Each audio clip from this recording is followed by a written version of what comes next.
हाँ, तो मैं ये पूछना चाहता हूँ कि भगवान में विश्वास करने के क्या फायदे हैं? कि चाहे पॉजिटिविटी, मतलब कि यूनिवर्स में कुछ लोग एनर्जी में मानते हैं, कुछ यूनिवर्स में मानते हैं, कुछ जैसे हम जैसे लोग हैं जो भगवान में मानते हैं। तो इस चीज़ के क्या किस तरह से फायदे होते हैं हमें लाइफ में, और हमें क्यों मानना चाहिए और क्या फायदे होते हैं?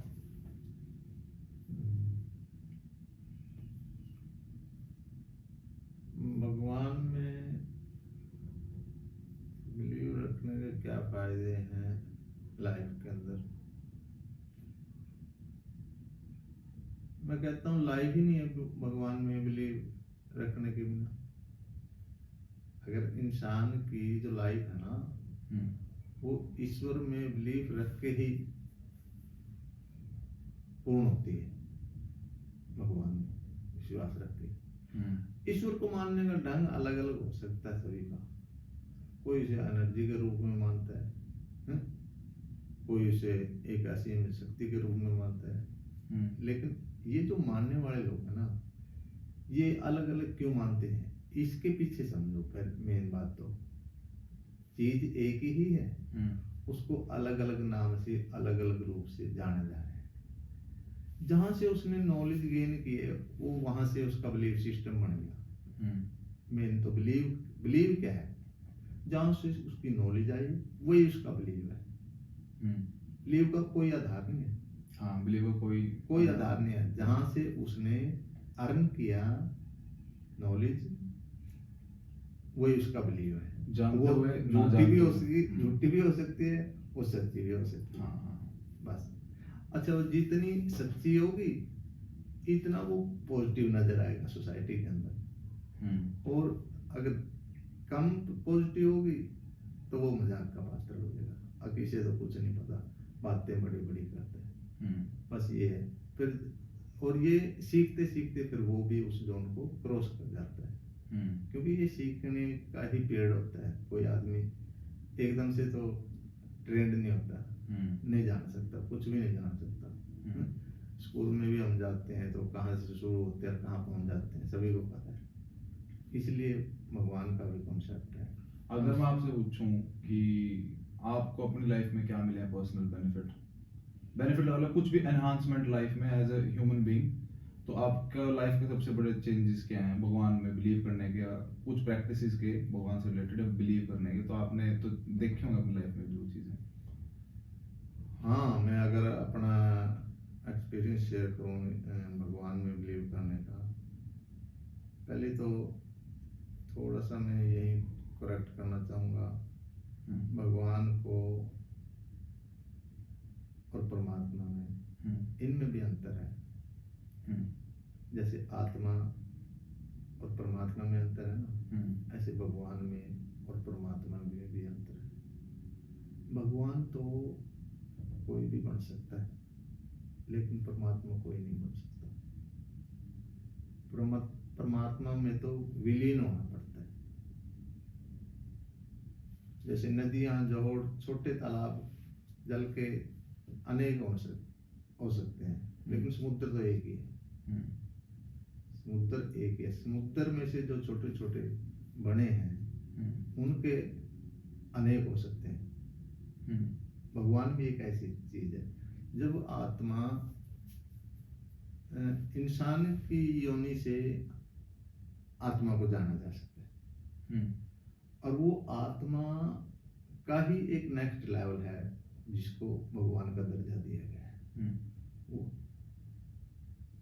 इस संसार रूपी विकार को मिटा के इसे जो आगे की यात्रा शुरू होती है, उसे आत्मज्ञान बोलते हैं। और वो आत्मज्ञान में आदमी जितना स्टेबल होता है, उसी को स्थित प्रज्ञा बोलते हैं। और वहां से वो आदमी की, वहां से आध्यात्मिक यात्रा शुरू होती है। इस संसार को भूल जाना और सेल्फ को जान जाना, यहाँ से ये टर्निंग पॉइंट है इस संसार का और परमात्मा का। इतने अंतर है बस।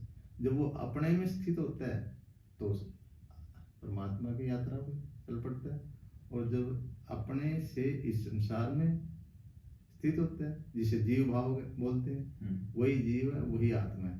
जब तक संसार में है उसी को जीव बोला जाएगा, और वही जीव ने अपने आप को इस लेवल पे शुद्ध कर लिया, मतलब इससे मुक्त कर लिया संसार से, वही आत्म स्थित हो गया, आत्मज्ञानी हो गया, स्थित प्रज्ञा हो गया। और वहीं से वो ऐसे जैसे जैसे उसकी आत्मा की शुद्धि होती है और उसके नेक्स्ट लेवल पे वो जाता है, वही एक भगवान का रूप होता है। जैसे हम किसी महात्मा को ही बोल देते हैं आप तो साक्षात भगवान का रूप हो, ये शब्द है, ये स्थिति है आत्मा की। ऐसे ही आत्मा की स्थिति होती है, ऐसे भगवान की भी एक स्थिति का नाम है। और परमात्मा एक ही है संपूर्ण जगत में, एक एनर्जी है, वो किसी रूप में और किसी नाम में नहीं है।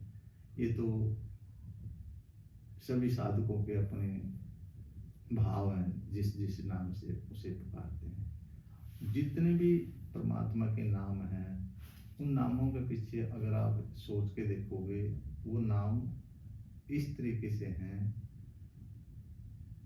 सदा रहने वाला,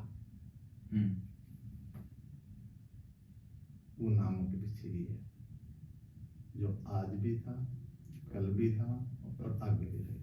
जो आज भी तीनों काल में उसकी संज्ञा सर्वनाम विशेषण में कोई अंतर नहीं होता, ना वो संज्ञा से बंधन, ना सर्वनाम से, ना विशेषण से। सारी की सारी क्रियाएं उससे है, वो किसी से नहीं है। बस ये तो हम जैसे इंसान है, अच्छे से तारीफ, अच्छे अच्छे शब्द हमें सिखाया जाता है, वो उसके सम्मान में बोल सकते हैं। इससे ज्यादा हमारे पास है भी क्या बोलने के लिए। यही है बस।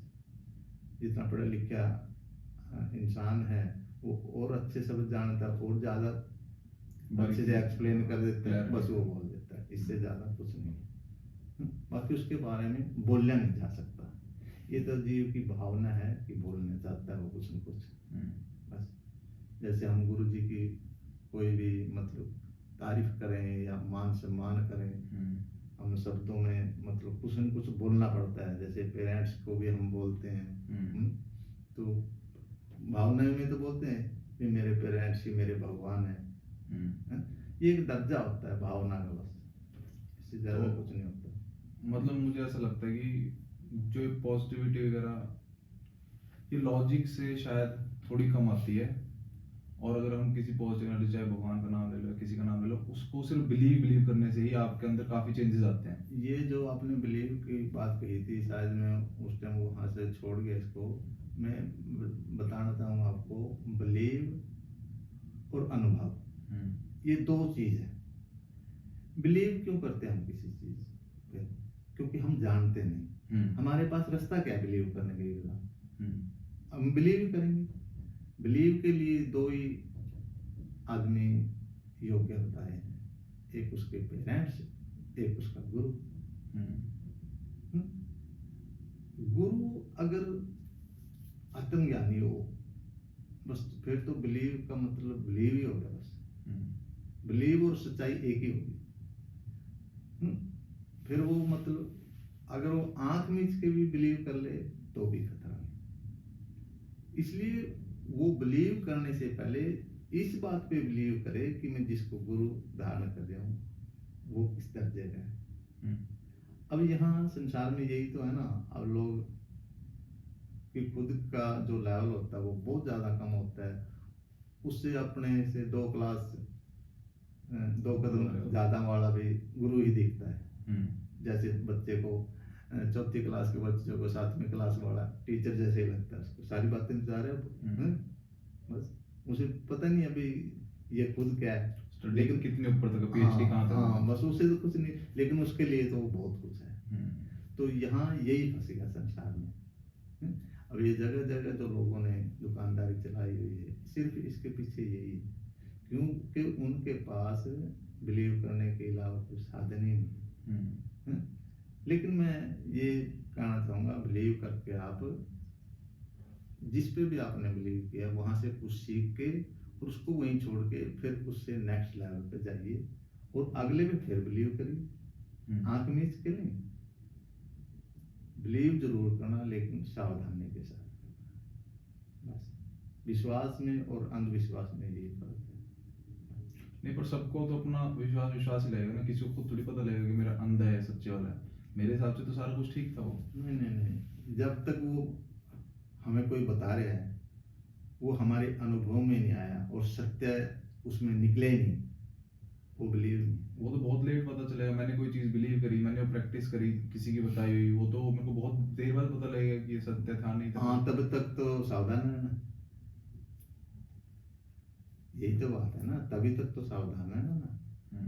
बस, क्योंकि किसी की बात को मानने का मतलब ये तो कहीं नहीं लिखा है कि इस बात को हम किसी दूसरे से डिस्कस नहीं कर सकते या किसी दूसरे से वेरीफाई नहीं कर सकते।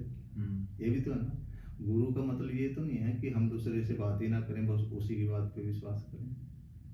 क्योंकि हम तो अभी शिष्य नहीं, तो गुरु कहाँ से बना लिया? अभी तो हम योग के शिष्य नहीं हुए। योग के शिष्य भी तभी होते हैं जब वो गुरु को पहचानते। अभी तो हम खुद पहचानने लायक नहीं है, इसलिए बिलीव करना, विश्वास करना हमारी खुद की मजबूरी है। जैसे जैसे हमारा विवेक जागृत होगा, हमारी बुद्धि तीक्ष्ण होती चली जाएगी, तब हम आदमी को बात करने से ही पहचान लेंगे। कई बार आपको खुद लगता होगा, सभी को लगता है कि बात करते पता चल जाता है कि हाँ ये कहाँ तक है। बस अब वो बातें बातें हैं या वो अनुभव में भी है, बस वही तो असली टेस्ट असल है। हाँ, पता करना है कि गुरुजी ने जो मेरे को बताया मैं वही कर रहा हूँ। अभी मैं 6 महीने से कर रहा हूँ, साल से कर रहा हूँ, लेकिन उसमें कुछ हुआ तो है नहीं, तो वहां से पता चल गया ना।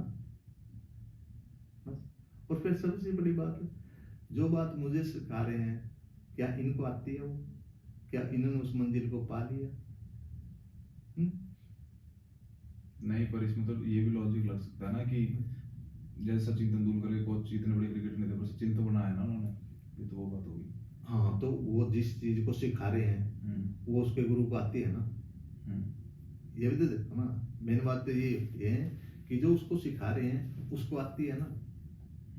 बस मेन चीज ये, क्योंकि गुरु क्या सिखाता है? गुरु कुछ नहीं सिखाता, गुरु तो रास्ता बताता है। गुरु है क्या? एक मार्ग है, एक प्रकाश है, एक ज्योति है, रास्ता बताने का, और इससे ज्यादा कुछ नहीं। एक दर्पण है, शिष्य की तरह है कि मेरे अंदर देख लो तुम। अगर मैं साफ दिख रहे हो तो ठीक है, अगर मैं साफ खुद को नहीं देख पा रहे हो तो मेरे पे धूल है। तो आपने भी फिर आपने बिलीव से स्टार्ट किया होगा जो भी आपका प्रोसेस है, आपने भी सीधा बिलीव ही किया क्योंकि आप नहीं बिलीव, देखो बिलीव तो करना ही पड़ेगा। हरे आज सोशल मीडिया का जमाना है, हम तो उस समय से देख रहे हैं जब टीवी का और रेडियो का ही माध्यम था, तो वहाँ से भी हमने लोगों को सुना, देखा, जाना है। हमने विरोध करने की क्या जरूरत थी? क्योंकि हमारे खुद की कौन सी इतनी नॉलेज थी कि हम किसी का विरोध करें? पहली बात तो सीखने वाले ने सीखने पे ध्यान देना चाहिए, विरोध पे। जहाँ आपके काम की बात आ गई बस वो वहां से नोट डाउन करके, अगर आपको विरोध की आदत पड़ गई तो फिर सीख नहीं रहे। एक संत ने कहा कि एक ही जगह तो होती है, या तो सीखने की या सिखाने की। अगर आप एक जगह बैठ गए, दूसरी सीट खाली है। लेकिन हमारी स्थिति क्या है? हम साथ ही सिखाते हैं और साथ ही सीखते हैं, यहाँ गड़बड़ हो जाती है। बस हम जितना सीख रहे हैं वो भी नहीं पचा पा रहे, वो भी न्यू सोच रहे हैं सारा सारा का सारा दूसरों को सिखा देंगे, लेकिन बस बता दूं मैं इसको भी, मैं अभी ठीक करता हूँ इसको। ये जो थॉट है ना, ये जो विचार है, ये उसको रोकता है। सामने वाला पूछे तो बता दो, आप तो बिन पूछे बताए जा रहे हो। बस वहां गड़बड़ हो जाती है। फिर आप बताने पे निकल गए और पूछने पे रह गए, बस वहां कंफ्यूज हो गई, ट्रैक ही चेंज हो गया। आप निकले थे किसी और काम के लिए और पकड़ कोई और काम लिया आपने। बस क्लास में डिस्कशन करने गए, मित्र प्यारा में बैठे जो, तो वहां कुछ सीखने गए थे, ना कि उनको बताने। उन्हें पूछा भी नहीं, हमने बताना शुरू कर दिया।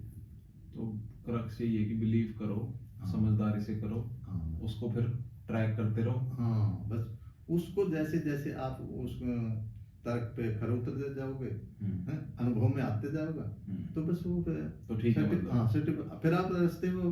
हम्म, और अगर आपको ये लगेगा कि ना भाई कुछ नहीं, एक आदमी, मैं कई बार पूछ भी लेता हूँ, वहाँ कितने दिन से जा रहे हो इस आश्रम में, कहना मैं 20 साल से।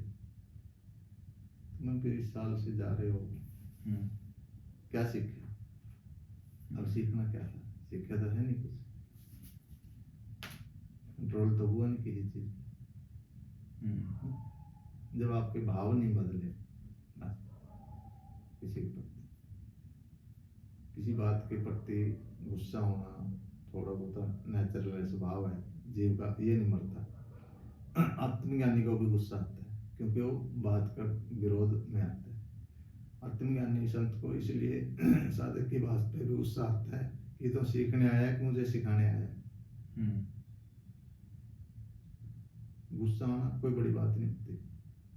गुस्सा वो जान के करता है, दिखाने के लिए कि जहां पे है वहीं पर हो, सीट ना बदल।